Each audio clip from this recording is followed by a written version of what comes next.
Turning now to politics, there is a lot going on the Hill in Washington. But first, California Senator Dianne Feinstein has died at the age of 90, the end of an era for this feminist icon and titan of the Senate.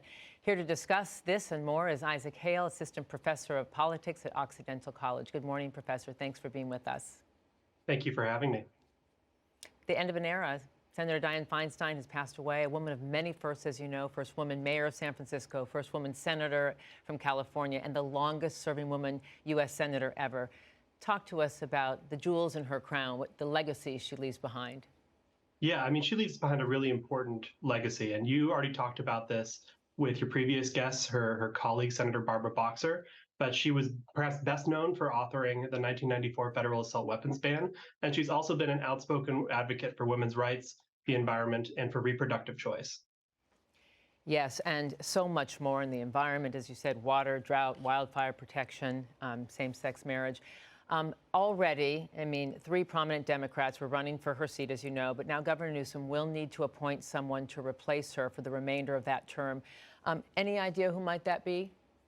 I don't have a crystal ball, but I will say that Governor Newsom has promised to appoint an African-American woman to fill the seat, and he indicated in a recent Meet the Press interview that he would not be picking Congresswoman Barbara Lee, who is currently seeking that seat in the 2024 election. He seems much more inclined to pick someone who is going to sit out the remainder of Senator Feinstein's term, but then defer to one of these 3 Democrats who's running for 2024. So some of the names that have been floated around include San Francisco Mayor London Breed, Los Angeles Mayor Karen Bass, Holly Mitchell from the Los Angeles Board of Supervisors, Yvonne Braithwaite Burke, a former LA supervisor and U.S. House member, but the list is pretty long. Yeah, and we're going to leave that for another day because it's important to concentrate and focus on her life and legacy for sure. But we thank you for weighing in on the politics of it. We can't get away from it, obviously. We do turn to politics and this looming government shutdown in the midst of it all. Conservative Republicans, as you know, and Democrats alike are furious at the far right, who refuse to make a deal. No clear path forward, even when Republicans calling this a clown show. In your mind, is this salvageable? And if not, what are the consequences? Well, one question is it salvageable? And the other question is it salvageable with Kevin McCarthy remaining as Speaker? We see over on the U.S. Senate side of the aisle that a broad bipartisan compromise, which has happened in many previous shutdown cycles, is in the works, and this could avert a shutdown. However, conservatives in the House of Representatives, who represent a minority of the Republican caucus, have indicated they oppose such a bill and will vote it down. Now, Kevin McCarthy has a choice here. He could work with Democrats to create a similar broad-based bipartisan bill to avoid a shutdown, but doing so could seriously imperil his speakership. Right, and the far right is taking their cues reportedly from former President Trump, who is pushing for the shutdown unless they get all their demands. Trump says the White House will take the blame. Is he right, or do Americans understand what's going on here?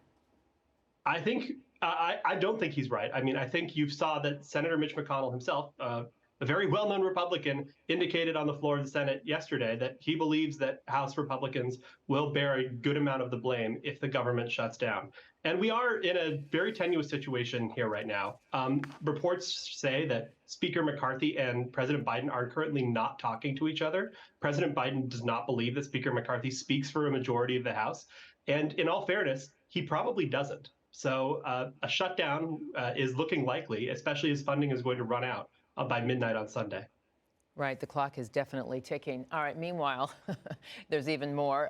Obviously, Republicans held their first impeachment inquiry hearing into President Biden, 6 hours long, a lot of screaming, a lot of smoke and gun. And the star GOP witness, though, had this to say. Take a listen.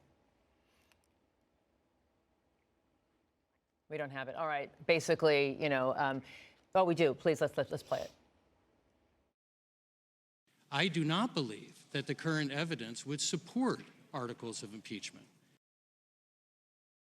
So their own star witness refuting there's any evidence here. No, they're there. Democrats are crying political theater, and despite lack of evidence, the GOP seems hell-bent on continuing. Is this all just to appease the right-wing media and the former president? What's going on here? Yeah, I think if Republicans want to make the case that Hunter Biden shouldn't be president, I think maybe their impeachment hearings are off to a good start. But in all seriousness here, I think they're bound by the same dynamics that are constraining them in the government shutdown fight. The GOP margin in the House of Representatives is 221 Republicans to 212 Democrats. That means McCarthy can only afford to lose the loyalty of 4 House Republicans in order to keep his gavel. And if this far right portion of the Republican House caucus do really want to see impeachment, as you mentioned, this is something that former President Trump has also called for. And if he loses the loyalty of a sufficient number of House Republicans, they could file a motion to vacate the speaker's seat, and that could force a vote on keeping him as speaker. Right. Well, as all this goes on, there's a new Washington poll out, Washington Post poll out that shows Trump with nearly a 10-point lead on Biden in the general election. Nobody at the GOP debate seemed to make up any ground, yet a lot of discussion about Gavin Newsom potentially replacing Biden. Do you see that happening? And if so, how does something like that happen?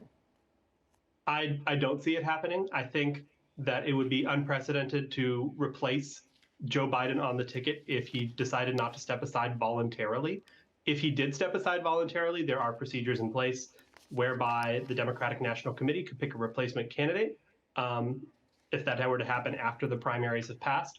But all indications are that President Biden is going to run and easily win in the Democratic primaries. And at that point, there's no mechanism to replace him on the ticket. All right, a lot going on. Unprecedented times indeed. Isaac Hale, Assistant Professor of Politics at Occidental College. Thank you so very much for joining us this morning. Thank you for having me. All right, and tributes continue to pour in. Senator Alex Padilla said, "I've said it before, you can't tell the story of California or American politics without the trailblazing career of Senator Dianne Feinstein, a champion, an icon," he writes, "and most importantly, a friend. Dianne will be dearly missed. Angela and I are keeping the Feinstein family in our prayers." And this from Mayor Karen Bass. Senator Feinstein was a trailblazer on whose shoulders I and women in elective office all across America will always stand. And from Representative Barbara Lee, California, she writes, lost a trailblazer and a giant today. Senator Feinstein broke glass ceilings for women in politics and fought fearlessly for safer communities, free of gun violence. My deepest condolences go out to her family and loved ones. Remembering the icon, the trailblazer, the first U.S. Senator from California, the longest living senator in U.S. history, Dianne Feinstein, gone at 90 years old.